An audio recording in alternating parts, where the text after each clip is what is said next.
Hello and welcome back to another update where I cover the latest developments throughout the front line in the Russo-Ukrainian war.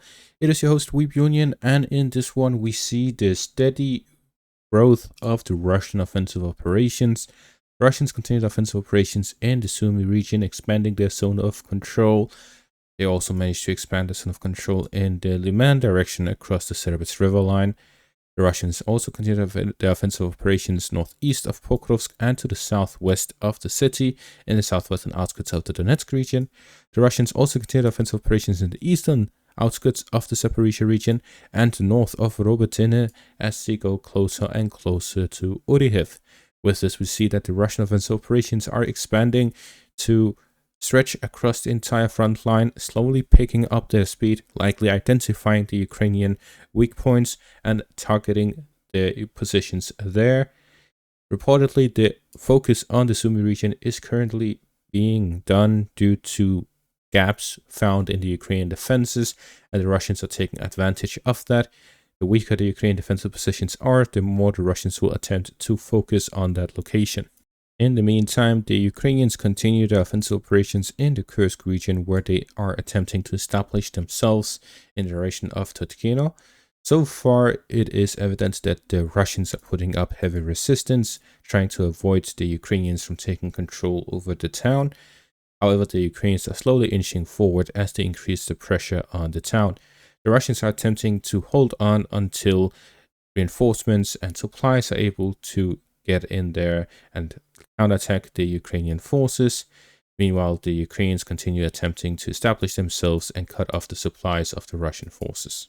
Starting out in the northern section of the front line, the Ukrainians continue their offensive operations in the direction of Totkino, where they have managed to gain a foothold in the eastern outskirts of the town, following their foothold across the border area from the towns of Bezalivka and Budki.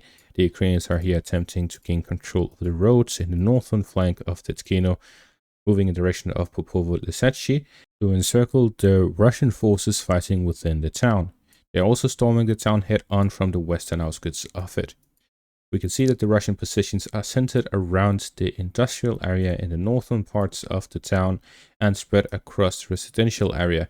The objective of the Russians is to defend as many buildings as possible and slow down the Ukrainian forces while keeping as much of the town under their control as possible. The objective of the Russians is really to reduce the casualties that they take while still buying time as much as possible for the reinforcements to arrive and counterattack.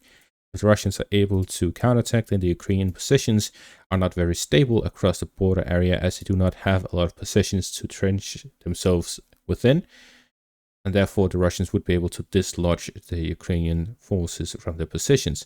However, the Ukrainians remain on the offensive with a lot of FOE drone usage, which makes it difficult for the Russians to establish a counterattack by setting up forces within close proximity to the town. To the east of this, the Russians advance both along the border area, gaining control over a large portion of the front line and the forest patches in the area, as they push in the direction of Sadki to gain control over the forest patches in the eastern flank of Unakivka, as they create a buffer zone along the border area. And to the west, the Russians have advanced south of Oleksivka as they continue in the direction of Melokochakivka, where they've managed to reach the outskirts of the town along the main road. The Russians have managed to cut off the road here west of Unakivka and are now attempting to cut off the road here west of Kochakivka to then create two pockets, one in between Unakivka and Pysarivka, and one that includes Unakivka itself. In the eastern section of the front line, the Russians have managed to advance within the Separaticia Riverline direction. In the direction of Rekivka, they managed to gain control over a few forest patches and along the main road. As they slowly inch forward towards the town, they've now reached the outskirts of it from the eastern section and the southern flank, which means that they now have two roads from which they can enter the town, from the forest lines to the south or from the main road to the east, connected to Makivka. In the southwest, the Russians are advancing on the southern flank of Karpivka, gaining control over the forest lines in that direction to flank the fortified positions and the entrenched positions of the Ukrainian forces defending the town in the southern parts of it. At the same time, the Russians managed to advance west of Lipova along the main road as they strengthen their northern flanking maneuver over Selena Dolina as they continue the operational encirclement of Selena Dolina. At the same time, the Russians connected their forces in the northern and southern parts of the road here near Selena Dolina. The Russians are here concentrating their forces in the eastern parts of the town for a direct head-on assault. The Russian objective is to push the Ukrainians out of the town by pushing them in a western direction. By pushing them from the eastern direction, this will force them back towards the road to withdraw, and that is through the operational encirclement of the Russian forces, where they have direct fire control over the road to inflict as many casualties as possible on the Ukrainian forces without having them stay within the town and fight until the last breath, which will be much more difficult, time-consuming, and costly for the Russian forces than leaving them to withdraw through a road that is under their fire control. Further south, the Russians managed to advance through Yablonivka, managing to advance in the eastern direction, both in northern and southern road in the southern bank of the Zaporizhzhia River. The Russians are here slowly advancing through the southern bank of the Riverline as they look to connect their forces from the southern flank of Yablonivka with the ones fighting through the western flank of the town. This is to gain control over the southern bank of the town all the way to the reservoir in the east. At the same time, fighting takes place over the fortified positions in the northern bank of the Riverline. To the southwest of Pocrosk, the Russians managed to advance in the direction of Oleksivka, expanding their zone of control within the town, gaining control over an additional 3 streets within the town. The Russians also fight over the fortified positions connected to the road in the northern flank. The Russians are looking to gain control over additional roads leading to Oleksivka from the north. They have control over the highway and a vast area between the highway and the front line that secures the supplies towards Andrivka and onwards towards Oleksivka.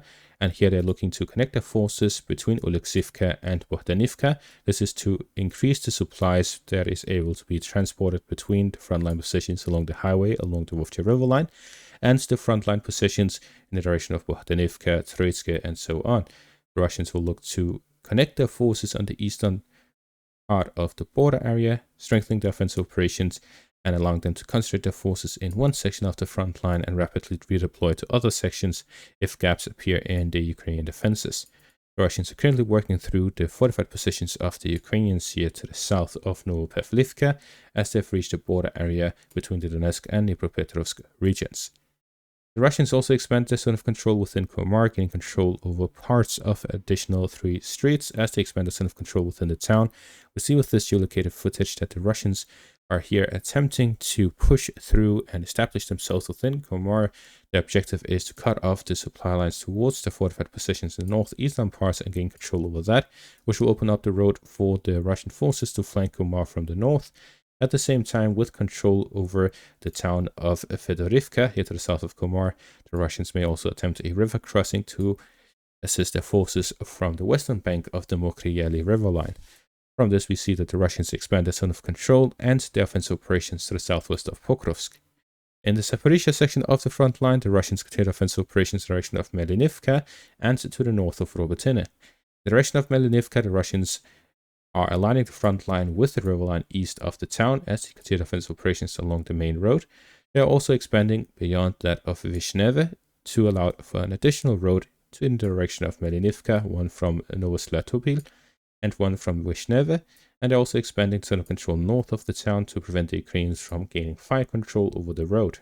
The Russians are here working on securing their supply lines into the town of Melinivka for a push towards the town itself.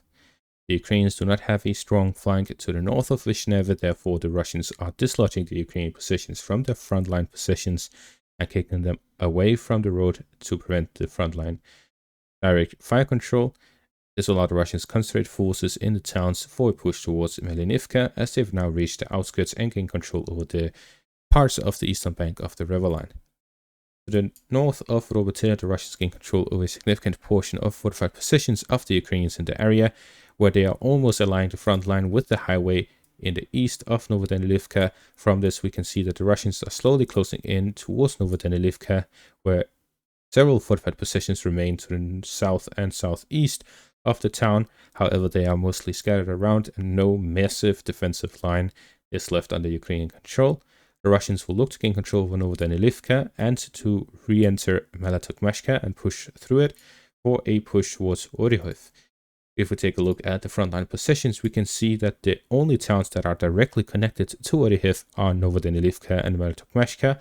Novoandrivka has defensive lines between the two towns, and it has a wide road with a lot of open territory, which a Russian push would be under direct fire control of the Ukrainian defensive line. Instead, in the direction from Tukmashkat, they will have the residential area to entrench themselves within ahead of a push, and similarly with Novodenilivka, which both act as a forward outpost for a push in the direction of the town. In conclusion, the Russians are expanding their offensive operations all across the front line as they continue their preemptive operations ahead of the summer offensive. Although we are already in the 7th of June, we are not seeing any major offensive by the Russian forces, but we are seeing an intense amount of fighting taking place every single day, with 25 to 30 square kilometers captured on a daily basis by the Russian forces, and they are attacking on a wide range of front lines from Zaporizhzhia in the south to Sumy in the north. And that is going to be all for this update. Thank you all for watching. Make sure to leave a like, subscribe, check out my Patreon and YouTube membership for additional content. Thank you all for watching and have a great day.